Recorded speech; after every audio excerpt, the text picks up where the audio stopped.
Hi there, and welcome back to You Don't Know Her, the mindset podcast all about creating the best life for yourself, one by design, not by default. And today I'm delighted to be joined again by Ben Ruddick, the lead singer of Gone Tomorrow. So, Ben, how are you doing? Very well, thank you very much. Yeah, you're very welcome. I wanted to get straight back into having another chat because where we left off last time, we just started talking about lyrics and you as a lyricist and kind of seeing how it all flows and that you're not essentially writing out a full song lyric at once. You might be jotting down ideas here and there.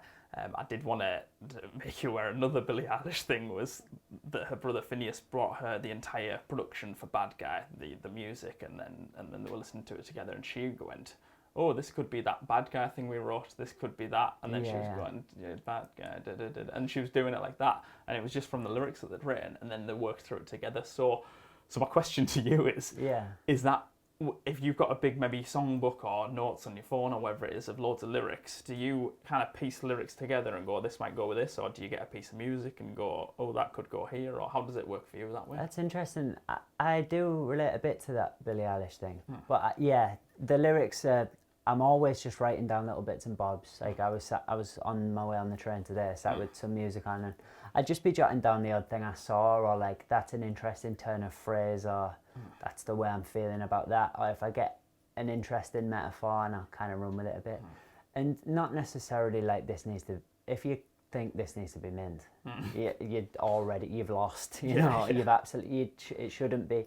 It's funny because I learn a lot from speaking to my other friends who are creative. I had this mate he hadn't been writing songs for as long as I had, so I was to him experienced, even though I'm not really.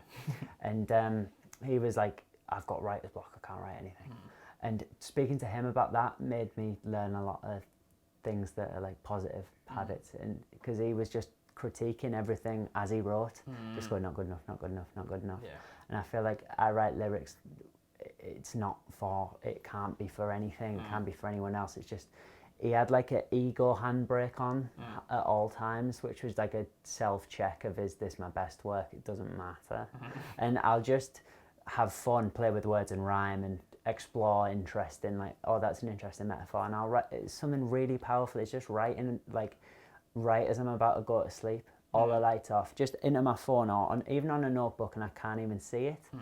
And because it's like the conscious problem solving, I don't have much of a one anyway, but that part of my brain is kind of starting to fall asleep, and then I'll just kind of go crazy with as much rhyming as much like into like line rhyming, and just see how many words I can get in that rhyme, and just kind of once I get a bit of a starting point, I'll just run with it and see where it goes.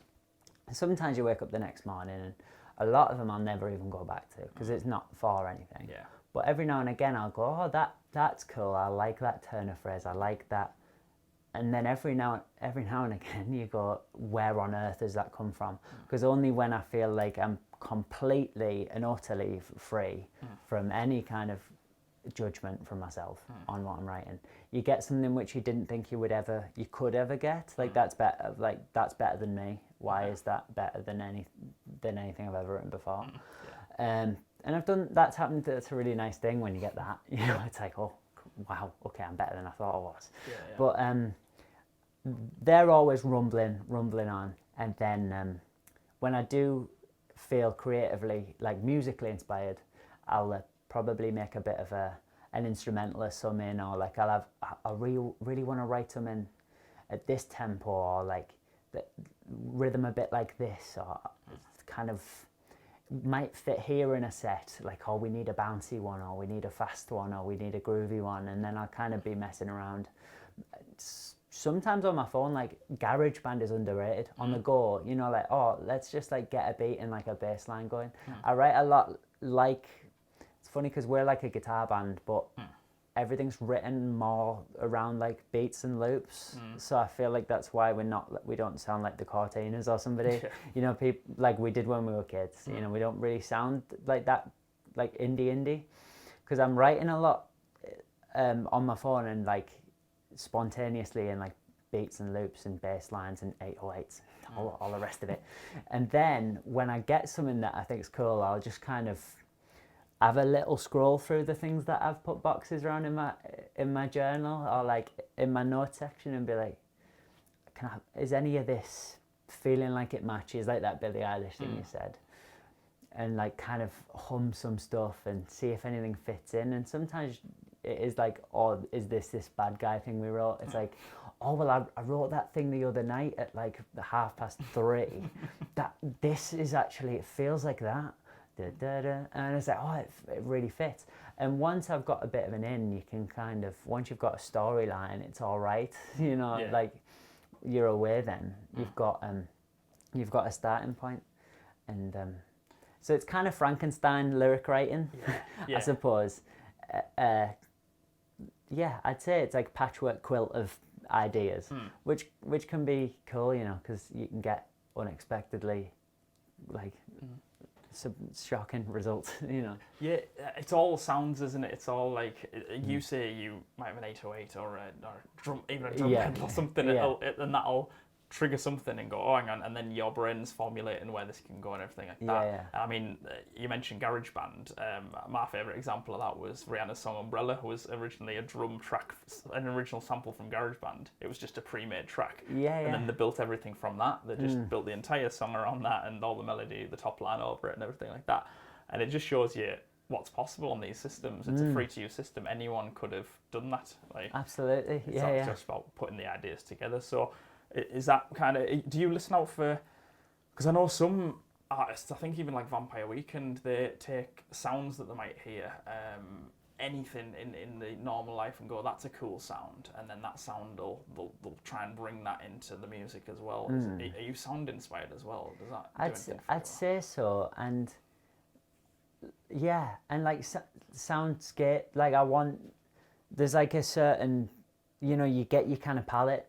Oh well, that's me, because it's that like that ghostly thing, or like that. I'm always drawn to like a kind of minor, kind of tense, atmospheric. The you sounds. You know your own taste, and you can start playing to that and make things that are so quintessentially your taste that it's like you should. It's like, should I be my own favourite band? Because I can play to my own taste, so why don't I be my own favourite band? Or like, what would my own favourite band look like? Or will it have this kind of palette of sounds? Or like, when my mate once said, everything I write sounds like that 28 Days Later. It's like sound, you know what I mean? Or something like a zombie film. Because it's all like big washy pads but then a lot of this music, like, isn't even out yet. That's the thing. So it's funny, because when people listen to my band, they might just be like, what's he on about? This is like, but that's the thing about, by the time things get recorded and released, people are judging you on the writer you were 2 years ago a lot of the time, and that's an interesting thing to wrap your head around. Like, I'd love to be able to release more spontaneously. I feel like that's easier if you don't have an entire band.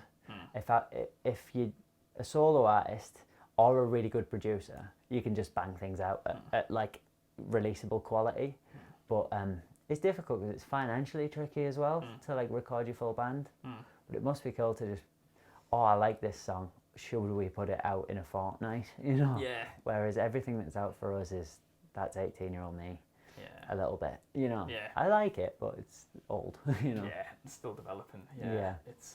It's really, really cool and interesting to think about all that sort of thing. I've just got so many questions to ask about everything. But I suppose I'll kind of bring it more generally back to your performance then, because we've spoke so much about your songwriting. But obviously a big part of yourself is being the frontman of the band, being the lead singer, and kind of, was there ever any apprehension of getting to that side of it and thinking, right, I've written all this stuff now, I really like it. Did you start maybe just performing for your family and your friends, or did you immediately go, right, I want to be on the stage, I want to be in front of as many people as possible? It's funny, because this also is like a weird kind of paradoxical thing. To people who know me, I am viciously like introverted. But then I have this side where I was always telling people I was going to be the singer in a band. I feel like the singer, singers are weird. I mean, if you want to get up in front of people and hold a microphone and sing to them, you've something going on, But it's like, I would never play bass. I would never play drums because I couldn't have somebody having the limelight. You know, it's like if anyone's going to do it, it's going to be me. And then you get it, and you go, "Oh, don't even want to do this." You know. No, but I was telling people since I was like 10, 11, I'm going to be a rock star. I'm going to be the singer. And they're going, "You've never sang before." No, I'm going to be the singer, and I'm going to write the songs. And people are just like, "Shut up." Yeah. And then when I started singing in the band, I wasn't necessarily cut out for that role either. You know, I wasn't good enough singer. I wasn't, but it is the stage brings that environment with the lads, and I was all knowing each other. It brings out this extroverted, performative, like court jester in me that I always forget there when I'm not necessarily doing many gigs or anything. It kind of it can sit dormant, and then every now and again it's like, oh, there's like court jester Ben. It'll just come to the fore, and I can like, because people ask me, well, if you're so introverted, are you playing a character on stage? No, because it is part of it. It is within me. I just turn the rest down and just elevate that. It's like, it is natural. Well, I don't even have to think about it. Just on stage, I become like a completely different character. It's like everything's cranked to 11, but it doesn't necessarily feel like I'm method acting as a different person, because it's natural, and I love it. And I feel like when I'm a little bit too busy doing gigs, I'm at my happiest because it's bringing out all the most confident shades of me and cranking the vibrancy on them as high as they'll go. And it's funny because when I'm singing in contexts that aren't with the band, different ball game, terrified, nervous, real nervous. Like I did a spoken word poetry night, and my hands were shaking, trying to hold this notebook.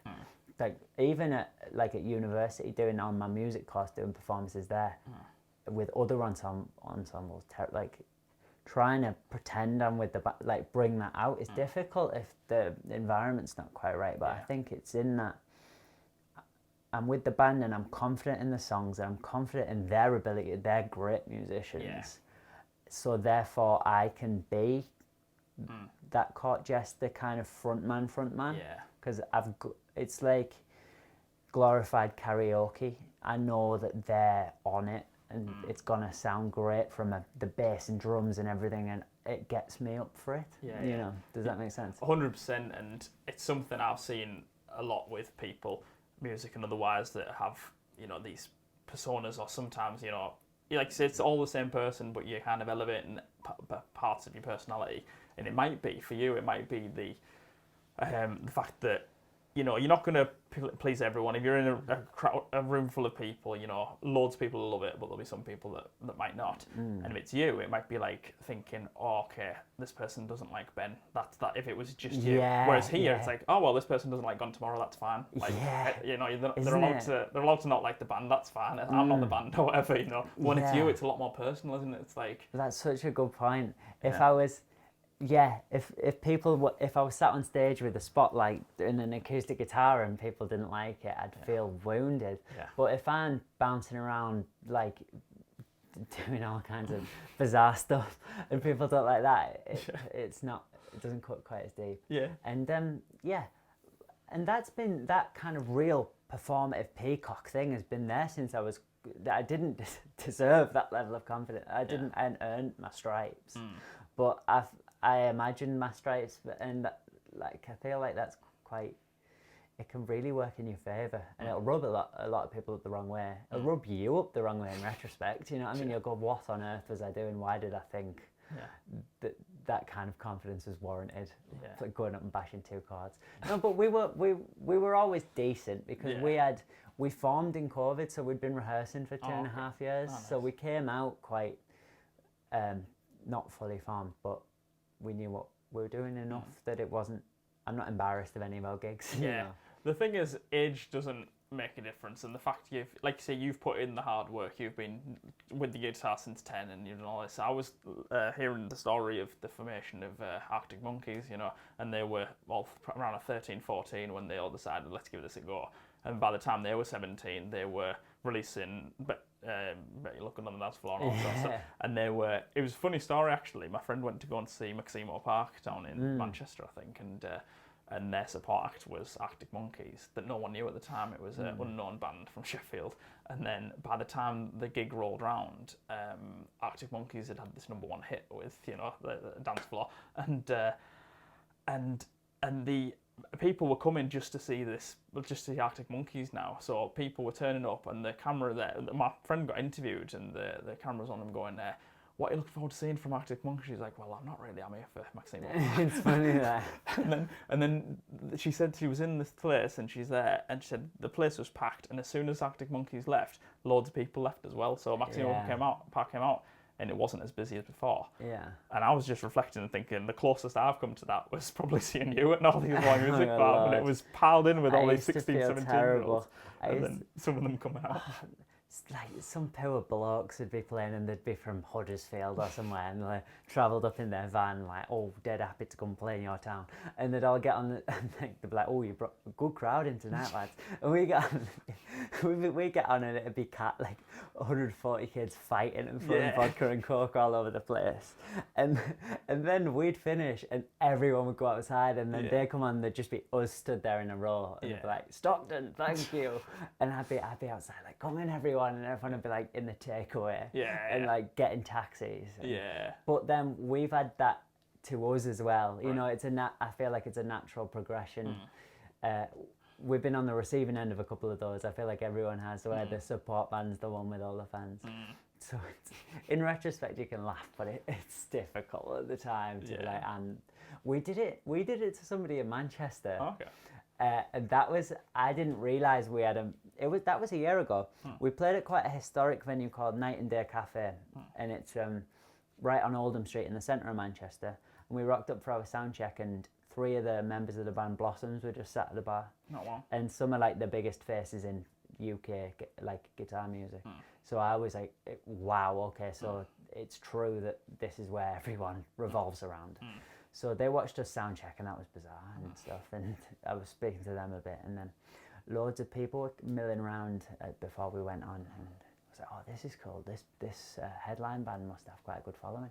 And then we played, and then they all left, and I realised that we were the only support band, and they'd all come to see us. And then that was really bizarre, because I didn't realise that people who were cottoning on in Manchester, like some people were. And then it dawning on me that they'd come to see us, and then kind of feeling bad for this poor headliners when there was nobody there for them. But that was like, you know, over like 100, 120 people, but it was only, which to some people might not seem like that many, but it was our second or third Manchester show. But it's different in the city, because I feel like in Teesside you've got, and the Teesside music scene for the size of the town is fantastic, but you can get those 17-year-olds in if they're going, and they'll like drink underage, and it'll be those kind of crowds that we played to when we were 17. And then you get people a little bit older who like know about, you know, like 30s, 40s, who like, they know about music, they maybe collect vinyl, and they have enough money to go to things like Stockton Calling and Gathering Sounds, and they're cool as well. But you miss the middle. All the middle, I feel like those are the ages where people are maybe gonna have a little foray in the city, or like, you know, people are at uni, or people are doing stuff. So all the people our age now, if we play in Teesside, we struggle to get them in. Right. Okay. And you know, it's expensive. You know, you're doing all day, and it's 25 quid a ticket or whatever. You can't, it's difficult to get people down to that unless they're like people who like our band in Teesside are like not our age at the moment. Whereas you go to the city, and I feel like the word of mouth thing as well, you know, people come and see you once, and they'll come back and they'll bring all the mates. That's really powerful. And then I feel like I started to understand how people build that kind of following, whereas that's been difficult for us here. We have a following, and I'm really grateful for that, but it is to some extent capped. I don't know. or it's hard to make big waves. People are just like, oh, use a decent use. Yeah. But to get people really excited is difficult, you know. Yeah, I mean, you mentioned Stockton Calling, for example. That's a kind of thing that brings in loads of people from right around Teesside. So it's not even just the £25 of the ticket, or whatever it may be. It's also the cost of the travel, and then you're gonna have to get some drinks there and everything like that, and all that sort of thing. Whereas, like say, maybe in Manchester, where people have got maybe a bit more disposable income anyway, then probably it's a more walkable city as well, isn't it? You're gonna have a big load of people within an area anyway. So if you're doing a gig, you're gonna kind of attract in, and like you say, maybe plenty of people more in your demographic as well, maybe more in the 20s. It's funny, and I love those all days we do in Teesside, like Stockton Calling Gathering Towns are fantastic, and we'll always come back to play them. I love them, and you find yourself on the bill with people doing way bigger things than you, which it's good because it's really motivational. You know, you'll play after somebody who's playing, I don't know, Latitude or Isle of Wight, and you go, well, we must be doing something right. And they've trusted us with really big slots. We played quite late this year at, we played the Arc last year, and we played Arc 2 the year before. Like, there's been development, and you can see it developing. But I feel like now is the time for us to go to the city. You know, we're all 20, 21. Now is the time to give it a go, because there's no shelf on what you can do there. And that's where the people are. That's where there's so many venues. And now is the time to kind of take any stabilizers off and give it a go. Because when I am like 28, 29, I want to know that I gave the big city a go, and even not even in terms of the band, I feel like it was good for me as a songwriter, living in like those same routines and habits that I'd had from when I was 18, living at home. I'd started to just write the same things. You do, the same patterns, the same routines, and it's difficult. And I needed to completely shift my environment for a number of reasons. But I feel like because we can kind of build our own little like boxes and prisons of routine, and you don't realise necessarily that that's not making you very happy until you leave it and you go, oh Christ, it wasn't fulfilling, was it? And I feel like I had a bit of that, and I feel like a lot of people do, and I needed to rip up my own rule book as an artist and just in general in my life, and kind of, I think that it's been a big part of the last few months. It's like learning to live by yourself. Who are you when genuinely nobody's watching? Who are you when nobody's telling you what to do? And as a songwriter as well, and like, it's completely, any lyrics I've written post moving to the city are completely different, because it's a different way of thinking. I'm not sat in my room anymore.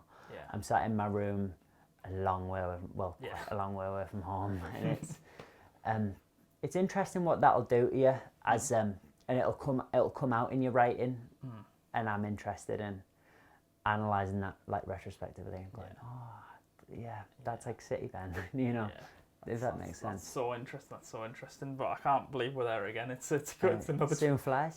Time flies, but so the same question again, where can the people find you if they want to see you again? They can find us on Instagram at gonetomorrow band. They can find us on all of their music streaming platforms, Amazon Music, Spotify, Apple Music. And there's probably some stuff kicking about on YouTube as well. Perfect. Cheers. Thanks very much.